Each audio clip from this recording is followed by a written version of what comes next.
কে তোমাকে মসজিদ উন্নতি করতে বলেছে? মার্বেল পাথর কে বসাতে বলেছে? আল্লাহ বলেছে? মানুষের ইমান নাই, নামাজির সংখ্যা নাই, মসজিদে টাইলস বসাতে হবে, এসি বসাতে হবে, কে বলেছে? খালি মোরে দেখো ফেরেশতারা ডান্ডা নিয়ে বসে আছে, গিলাদুন শিদাদুন লা ইয়াসুনাল্লাহ মা আমারাহুম। দিনকে মজাক পেয়ে গেছে। বর্তমান সময়ে সব থেকে বড় ফিতনা হচ্ছে জালসা।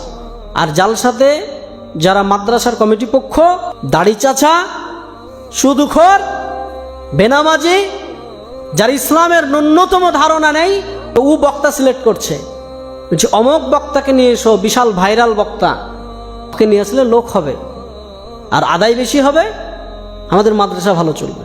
তোমাকে মাদ্রাসার ঠিকা কে নিতে বলেছে? আল্লাহ বলেছে?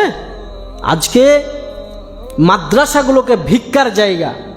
কোন শিক্ষিত সমাজ, মাস্টার, ডাক্তার, ইঞ্জিনিয়ার, প্রফেসর বা যাদের একটু জ্ঞান আছে, তারা মাদ্রাসাকে ভালো চোখে দেখে না। কেন? আরে এই বেটাকে যদি এখানে ভর্তি করে দুদিন পর চাইতে যাবে, বেটা তুমি ভিক্ষা চাওয়া শিখাও। মাদ্রাসাতে এই যে জালসা সিজন, এখন ছোট ছোট বাচ্চাগুলোকে 1 মাস আগে থেকে তো ক্লাস নেই, বাড়ি বাড়ি চাল চাইতে পাঠাচ্ছে, যাও জালসা হবে, খানা হবে। তাই ছোট ছোট বাচ্চাদেরকে যাও বাড়ি বাড়ি চাল চেয়ে নিয়ে এসো। ওই মাদ্রাসার আন্ডারে যতগুলো পাড়া আছে, বাড়ি আছে, সব বাড়ি থেকে চাল চেয়ে নিয়ে আসে এই মাদ্রাসার তালবিলিমরা। এবার শিক্ষিত সমাজ কোন নজরে দেখবে? আমি তো চাইবো না যে আমার বেটা ওই বাড়ি বাড়ি চেয়ে বেটাকে আমি চাইবো নাকি? আমি তো জীবনে চাইবো না। আল্লাহ রসুল বলছেন উত্তম হাত যেটা দিল এটা হচ্ছে উত্তম, আর যেটা নিল এটা হচ্ছে আর উত্তম। আরে মুসলমানরা তো দেয়, আর তুমি ভিক্ষা করা শিখাচ্ছ। এত বড় বড় কলেজ, ইউনিভার্সিটি চলছে পাবলিক, কাউকে দেখেছেন যে উন্নতিকল্পে জালসা করেছে? কেউ করেছে? আপনি বলেন যে আমরা চালাতে পারছি না, তোমরা ভিক্ষা দাও, বলেছে? ইসলামকে ধ্বংস করে ফেলেছে এক শ্রেণীর আলেম, এক শ্রেণীর সমাজ। মাদ্রাসা মানেই ভিক্ষা করতে হবে। তোমার বেটা পড়বে, তোমাকে পয়সা দিয়ে তোমাকে পড়াতে হবে। আর একটা টেন্ডেন্সি যে মাদ্রাসায় পড়ালে হয়তো কিছু টাকা পয়সা লাগে না, মানুষের ভিক্ষা দিয়ে চলে।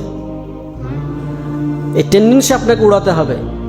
তোমার সন্তান মাদ্রাসায় পড়বে, তোমাকে টাকা দিয়ে পড়াতে হবে। যে তোমার সন্তান তোমাকে খরচ করে, তুমি ভিক্ষা করে তোমার সন্তানকে পড়াও। তোমার সন্তানের জন্য মাদ্রাসার কমিটি আর মাদ্রাসার আলেমরা কেন চেক নিয়ে বেড়াবে? দাও, একটা দোকানে গেছে, মৌলভী সাহেব চেক নিয়ে বলছে আমাদের মাদ্রাসাতে দেন। তো ওই দোকানদার বলছে ওইখানে বসেন, ওইখানে বসেন, দিছি। 1 ঘন্টা বসার পরে দিছে 10 টাকা 20 টাকা চেক কেটে দিছে। লজ্জা লাগে না? ভিক্ষা চাইতে গেছো, কার জন্য ভিক্ষা চাইতে গেছো? আজকে সারা বিশ্বে মুসলমানদের অবস্থা আপনি দেখেন। মসজিদের উন্নতি কল্পে জালসা। কে তোমাকে মসজিদ উন্নতি করতে বলেছে? মার্বেল পাথর কে বসাতে বলেছে? আল্লাহ বলেছে? মানুষের ইমান নাই, নামাজির সংখ্যা নাই, মসজিদে টাইলস বসাতে হবে, এসি বসাতে হবে, কে বলেছে? খালি মোরে দেখো ফেরেশতারা ডান্ডা নিয়ে বসে আছে, গিলাদুন শিদাদুন লা ইয়াসুনাল্লাহ মা আমারাহুম। দিনকে মজাক পেয়ে গেছে।